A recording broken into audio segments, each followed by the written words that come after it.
தண்டுக்கீரையின் மகத்தான மருத்துவ பயன்கள். தண்டுக்கீரை கீரை குடும்பத்தைச் சேர்ந்தது ஆகும். செழிப்பான பகுதிகளில் ஓர் ஆள் உயரம் வரை வளரக்கூடியது. தண்டுக்கீரை 6 மாதங்கள் வரை வளரக்கூடியது.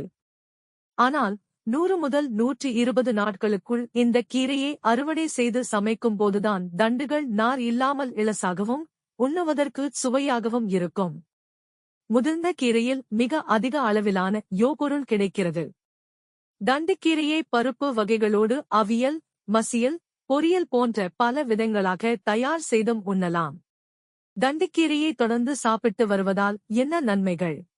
தண்டுக்கீரை உடலுக்கு குளிர்ச்சி தன்மையை தரக்கூடியது.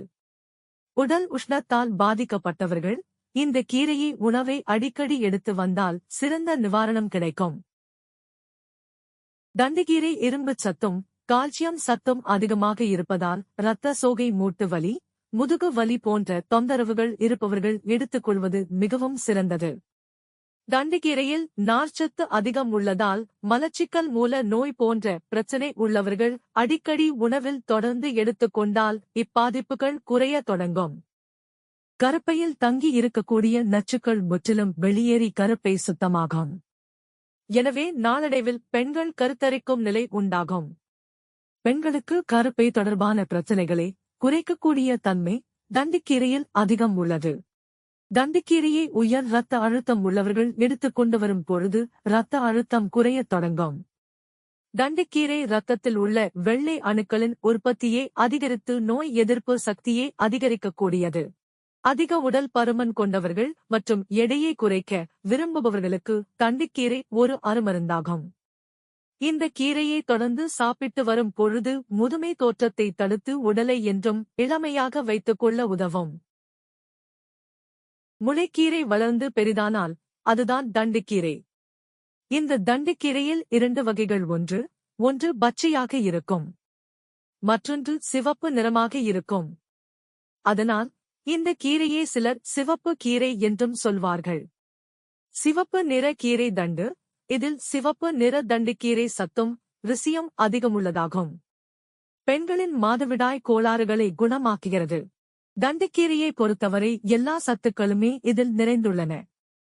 Vitamin A, B, C, calcium, இரும்புச்சத்து, புரதம், பொட்டாசியம், மெக்னீசியம், நார்ச்சத்து, தாமிரம், சோடியம், டயமின், கொழுப்புச்சத்து என அத்தனையும் நிறைந்திருக்கின்றன.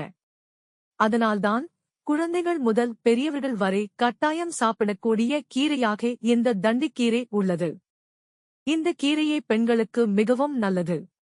கருப்பை தொடர்பான பிரச்சனைகள் குறைக்கும் தன்மை இந்த தண்டுக்கீரைக்கு உண்டு.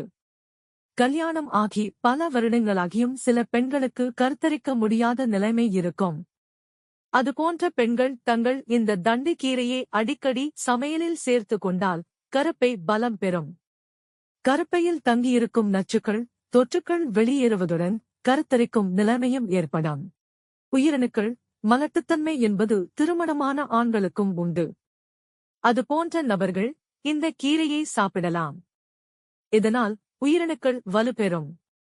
இனப்பெருக்க உறுப்புகள் வலுப்பெறும். அடுத்ததாக மூல நோய் மற்றும் சர்க்கரை நோயாளிகளுக்கு இந்த கீரை ஒரு அருமருந்து என்று சொல்லலாம். இன்றைய நவீன தொழில்நுட்ப உலகில் எந்நேரமும் கம்ப்யூட்டர் முன்பு உட்கார்ந்து வேலை பார்க்கும் நிலைமை உள்ளது. இதனால் மூலநோய் பாதிப்பு அதிகரித்துவிட்டது. இந்த மூல நோய்க்கு தண்டுக்கீரை அருமருந்தாகும். உடல் எடை, குடல், கணையம் போன்றவைகள் பலம் பெறும்.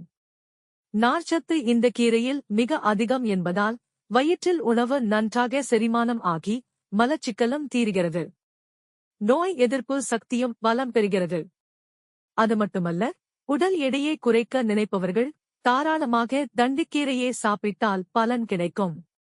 இந்த கீரையை இளந்தண்டுகளையும் சேர்த்து பொடியாக நறுக்கி தண்ணீர் மற்றும் மிளகு தூள் சேர்த்து கொதிக்க வைத்து குடிக்கலாம். வாய் துர்நாற்றம் நீக்குவதில் தண்டுக்கீரைக்கு பெரும்பங்கு உண்டு. கால்சியம் நிரம்பிய இந்த கீரை எலும்பு ஆரோக்கியம், கண் ஆரோக்கியம், தோல் ஆரோக்கியத்தை பேணிக் காக்கிறது. அதிக மருத்துவ குணம் கொண்ட இந்த கீரை தமிழகம் முழுவதும் அனைத்து மாவட்டங்களிலும் தாராளமாக கிடைக்கிறது. அதனாலோ என்னவோ நம் வீடுகளில் இயல்பாக மட்டுமல்ல, அதிகமாகவும் சமைக்கப்படுகிறது. இந்த தண்டுக்கீரை தவிர்க்கலாம். இந்த தண்டுக்கீரை மிகவும் குளிர்ச்சி வாய்ந்தது என்பதால் சளித்தொல்லை, சைனஸ், ஆஸ்துமா பிரச்சனை, வாதநோய் உள்ளவர்கள் இந்த கீரை சாப்பிடுவதை தவிர்க்கலாம். ஆனால் உடல் உஷ்ணத்தால் பாதிக்கப்பட்டவர்கள் நிறைய எடுத்துக் கொள்ளலாம்.